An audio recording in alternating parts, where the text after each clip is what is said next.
Assalamualaikum warahmatullahi wabarakatuh. Nama saya Faisal Gifari Kurniawan dari kelas 11 MIPA 1. Saya akan mempresentasikan tentang perlawanan Kesultanan Aceh. Saya sekarang akan membacakan latar belakangnya terjadi perang Aceh. Aceh adalah negara merdeka dan kedaulatannya masih diakui penuh oleh negara-negara barat. Dalam Traktat London 17 Maret 1824, Inggris dan Belanda menandatangani perjanjian mengenai pembagian wilayah jajahan di Indonesia dan Semenanjung Malaya. Dalam hal tersebut, Belanda tidak dibenarkan mengganggu kemerdekaan negara Aceh. Namun, Belanda selalu mencari alasan untuk menyerang Aceh dan menguasainya. Berdasarkan Traktat Sumatera 2 November 1871, pihak Belanda oleh Inggris diberi kebebasan memperluas daerah kekuasaannya di Aceh. Hal ini mengganggu ketenangan Aceh. Untuk itu, Aceh mempersiapkan diri mengadakan perlawanan. Semakin pentingnya posisi Aceh dengan dibukanya terus Suez pada tahun 1869, lalu lintas pelayaran di Selat Malaka semakin ramai semenjak Suez dibuka dan Aceh merupakan pintu gerbang ke selat tersebut.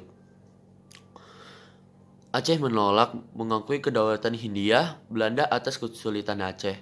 Maka tanggal 26 Maret 1873, pemerintah kolonial Belanda mengumumkan perang terhadap Aceh.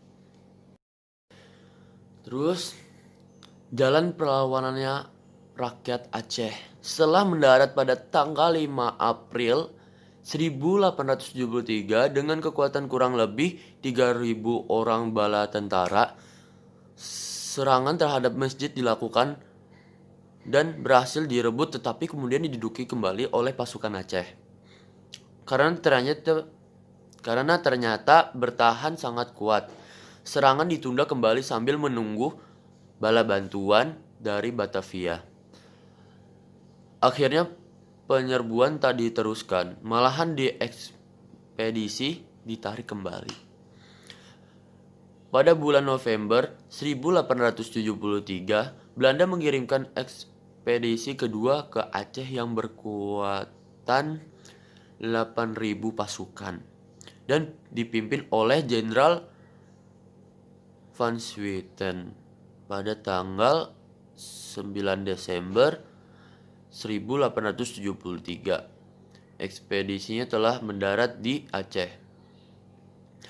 Kemudian langsung terlibat pertempuran sengit. Belanda menggunakan meriam besar sehingga Laskar Aceh pimpinan Panglima Polem terdesak. Akibat Masjid Raya kembali diduduki oleh Belanda.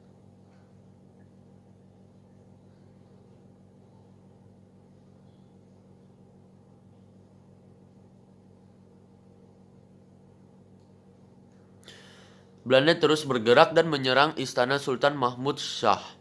Pasukan Aceh tersebut dan Sultan Mahmud Shah menyingkirkan ke Lueng Bata. Daerah ini dijadikan pertahanan baru. Namun, tiba-tiba Sultan diserang penyakit kolera dan wafat pada tanggal 28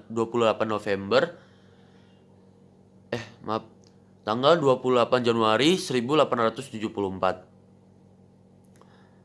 Ia digantikan putranya yang masih kecil, Muhammad Daud Shah, yang didampingi oleh Dewan Mangkubumi pimpinan Tuanku Hashim. Perlawanan masih terus dilanjut di mana-mana sehingga Belanda tetap tidak mampu menguasai daerah di luar sana.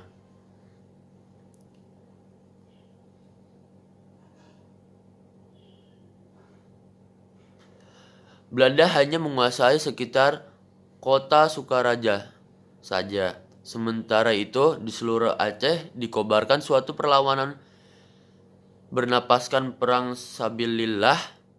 Ulama-ulama terkenal antara lain Tengku Ciditiro dengan penuh semangat memimpin barisan menghadapi serbuan tentara Belanda. Akhir Perang Aceh. Pada tahun 1899, Belanda memulai menerapkan siasat kekerasan dengan mengadakan serangan besar-besaran ke daerah-daerah pendalaman. Serangan-serangan tersebut dipimpin oleh Van Hoots. Tanpa mengenal peri kemanusiaan, pasukan Belanda membinasakan semua penduduk daerah yang menjadi targetnya. Satu persatu, para pemimpin perlawan rakyat Aceh menyerang dan terbunuh dalam pertempuran yang terjadi di Meulaboh. Dalam pertempuran yang terjadi di Meulaboh, Teuku Umar gugur.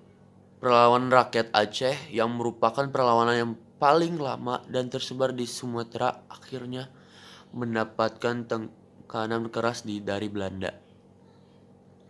Pada tanggal 26 November 1902, Belanda berhasil menumpukan persembunyian rombongan Sultan dan menawan Sultan Muhammad Daud Shah pada tahun 1903.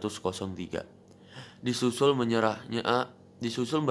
menyerahnya Panglima Polim dan Raja Kuamala.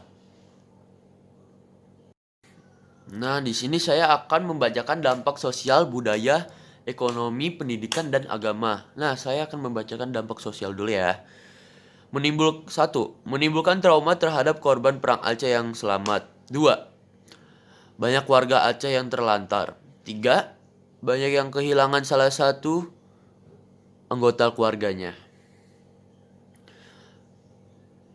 Sekarang dampak budayanya. 1. Banyak rumah adat Aceh yang hancur. 2. Banyak senjata tradisional yang hilang. 3. Bahasa tradisional Aceh mulai terganti bahasa asing saat itu. Sekarang dampak ekonomi ya. 1. Serang dan prasarana rusak. 2. Menurunnya perekonomian dari setiap masing-masing kepala keluarga. 3. Berkurangnya persediaan bahan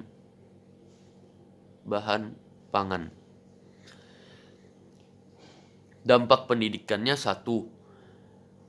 Fasilitas mendidik banyak yang rusak sehingga sekolah diliburkan. 2. Sistem belajar yang tidak kondusif. 3. Banyak siswa dan guru yang kehilangan alat tulis dan buku buat belajarnya.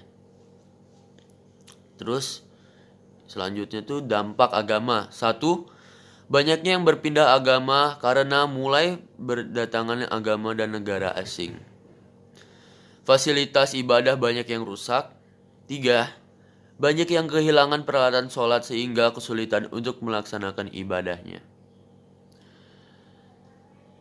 Sekian dari saya. Kalau ada kata-kata yang salah, maafin ya. Saya akhiri presentasi ini. Assalamualaikum warahmatullahi wabarakatuh.